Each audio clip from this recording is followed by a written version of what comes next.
So you forced it on Pyrrha. Hey, didn't force. Jesus, John. We explained the situation and gave her a choice, and she chose. I don't want to hear any of this. Poor Jean. And then he turns to Adam. Help me. No. I hope not. So what do you think, boss? Well, we just watched episode or chapter 8 of RWBY Volume 4. What was it titled? A Much Needed Talk, or something like that. And it was pretty much just like really nothing but conversation in this one, which I really like. There's definitely there definitely needs to be episodes in like sagas like these in which background needs to be explained to like the main characters for the sake of the audience as well. So this episode practically confirms that Ozpin is a maiden. Does it though? Well, because they said like Qrow straight up said like whenever one of them dies, the power transfers to someone, a female, that they care about. Whoever was in their thoughts last. Important distinction.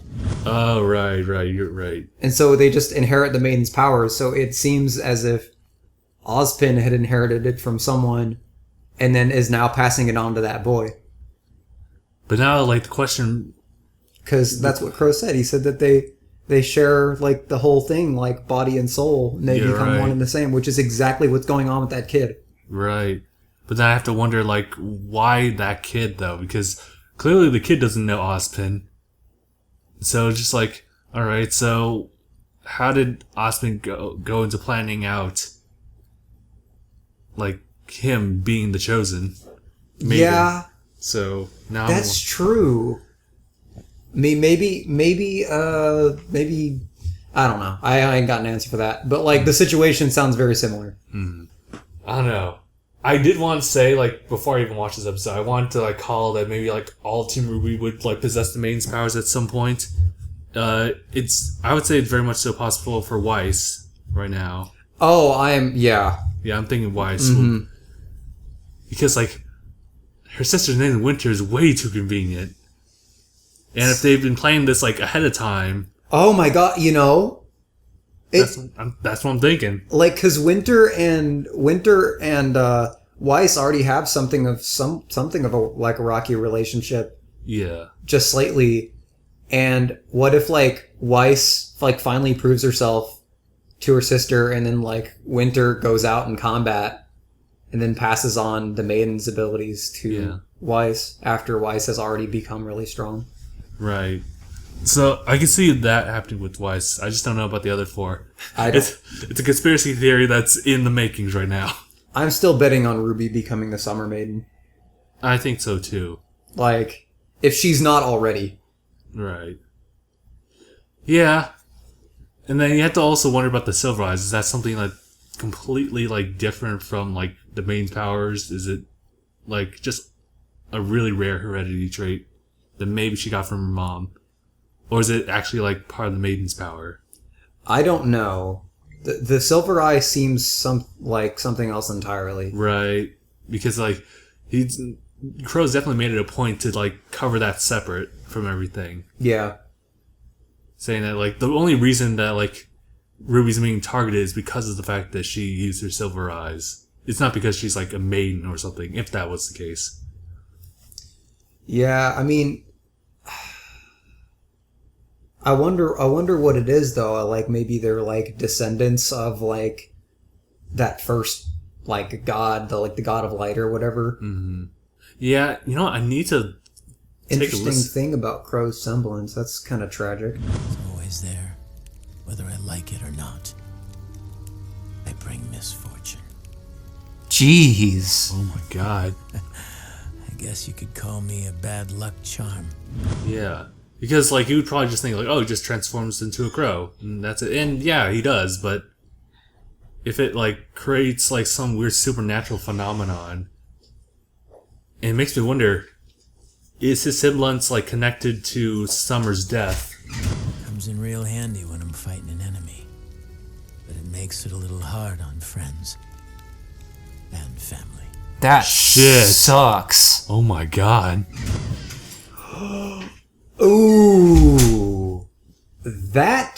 had not occurred to me. Yeah, that's what I'm thinking. Like, it's definitely like that question in the back burner, just like, how did Ruby's mom die? And like, It's very likely that's the case. And why did like Team Stark split up? Well, think of it this way, man. Like, if Qrow knows that his powers are bad for other people, but he still chose to train Ruby, like, it's very likely that Qrow chose to train her not just because she's family, but because he feels guilty. Maybe, yeah. I can see that. It's just that I know that he definitely makes a point where he doesn't want to be so involved with them because he brings misfortune. Well, it's good that we know like why that is now and why he's always on the move, because it's pretty much anywhere he goes, people there will suffer. So, in some way. But now, like, the fact that, like, Tyrion's poison is taking effect on him, like, I kind of wonder, is he going to actually die? It seems pretty likely. I don't want to say it as, like, the character, but as the voice actor, who, I don't know. I mean, he is he's probably got to be a pretty expensive voice, because he's actually, like, a professional voice actor. Mm-hmm. So, like, from a business standpoint, it would make sense if Rooster Teeth isn't making, like, the money, which I find is kind of doubtful, like, right now, because, like, they're pretty successful. But you'll notice that happens in a lot of things. Like, Steven Universe, for example, had, like one of the most, like, one of their characters was voice acted by, like, one of the most popular characters from, like, Orange is the New Black or something. Oh, really? And that character lasted one episode and has never been seen again. Do you know the cause of that? Also, like, one of the fusions was voiced by Nicki Minaj, and she's been seen once. Huh. She's been seen once and voice acted once. Okay. And then, like, one of the other fusions was also voiced by, like, a celebrity, and, like, they've only spoken once too. Yeah.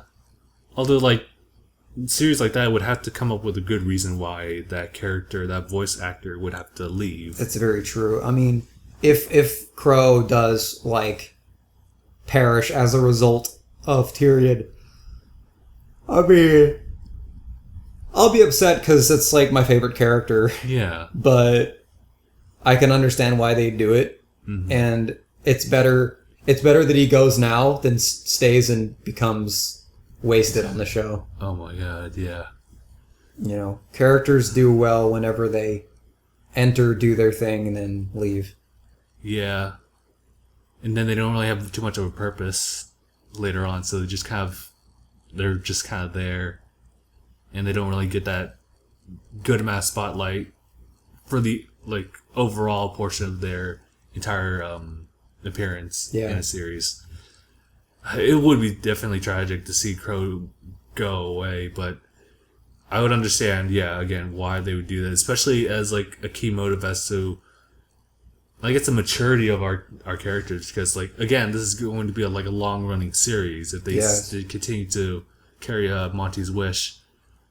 And, I mean, in these circumstances, and considering, like, what's been happening, and people dying, obviously, with, Pyrrha and Penny, I mean, like, the more deaths make it more real, just, like, more real situation, for lack of better terms. Yeah.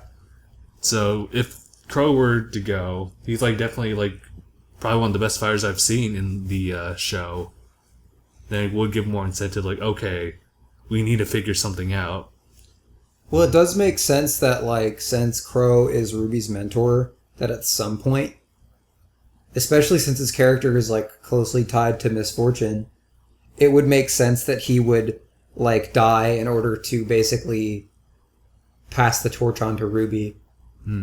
And honestly, I feel like that's a lot of what his character is kind of meant to be, because he trained Ruby to use the scythe, which she's the only other character that uses the same weapon as he does. Mm-hmm. I just wonder if Qrow were to die, how would RWBY's character change? Because right now, it's like, she hasn't really changed at all, really. Even, like, through all the different deaths that she's, like, witnessed, it hasn't really put too much of an effect on her character. It's just trying to, like, carry along. But, like, if her entire personality changes because of, like, Qrow passing... I don't see that happening. Yeah. I would like to see that, like, later on when she gets older. Or she's, like, a lot more stern, a little bit... I guess, like, more straight and direct with people. Yeah. RWBY seems to be kind of pretty, like, unstoppably positive. Yeah. So, for her to have a change of character for a small character arc, I would appreciate that. But we're kind of seeing that happen with Jean. Yeah. Which... And kind of with all the other characters, too. Mm-hmm. RWBY's, like, the only one that is grounded still. She's pretty resilient. She's pretty strong. She might be, like...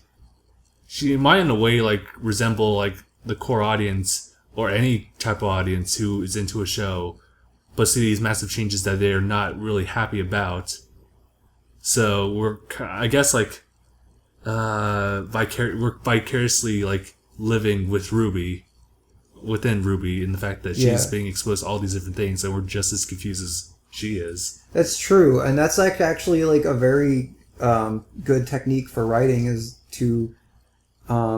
have your main character feeling the way that you want your audience to feel, because it helps your audience to kind of like identify better with the main character.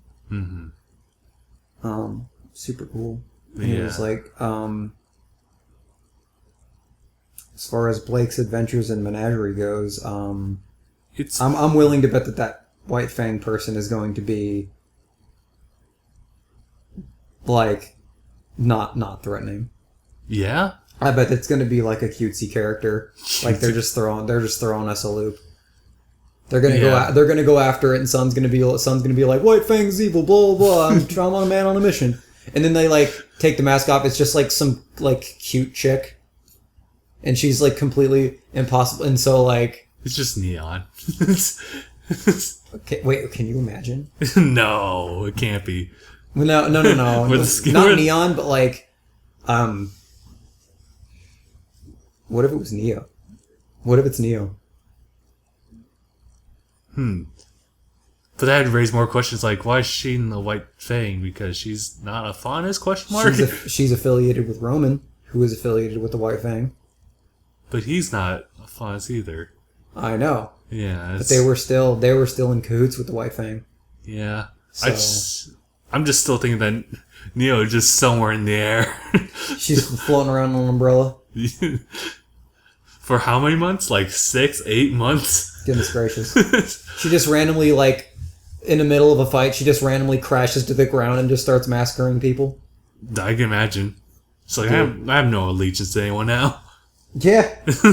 Anyways. But yeah, I think that's it.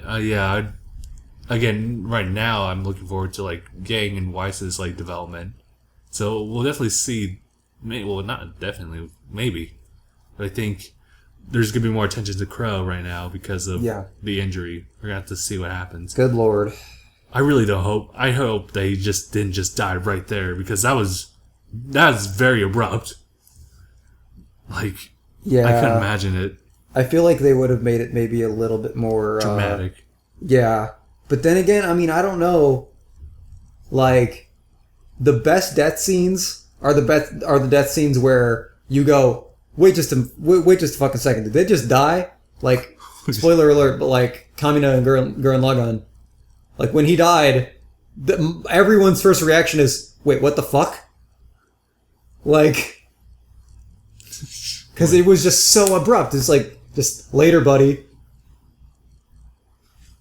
Yeah. Yeah. So, and then like the next episode just picks up. So, I don't know. If it's something like that, I mean, I imagine it could very well could be. I guess we'll just see. But yeah, I think that's pretty good for a discussion. Yeah. A lot more lore in this one. And really, we talked for a long time. Yeah, we did. I'm glad, though. I do like when the series like talks about back lore. It just makes us think about like certain possibilities that could happen. Yeah. But yeah, I think, that's pretty much it. So, thank you guys so much for watching. We'll see you guys in the next one. #bye! Is it warm in Vale? Huh? It's just Jesus. your outfit doesn't cover very much. Oh. Wow. I mean, a little more armor might help. Come on, Fine, Dad. fine.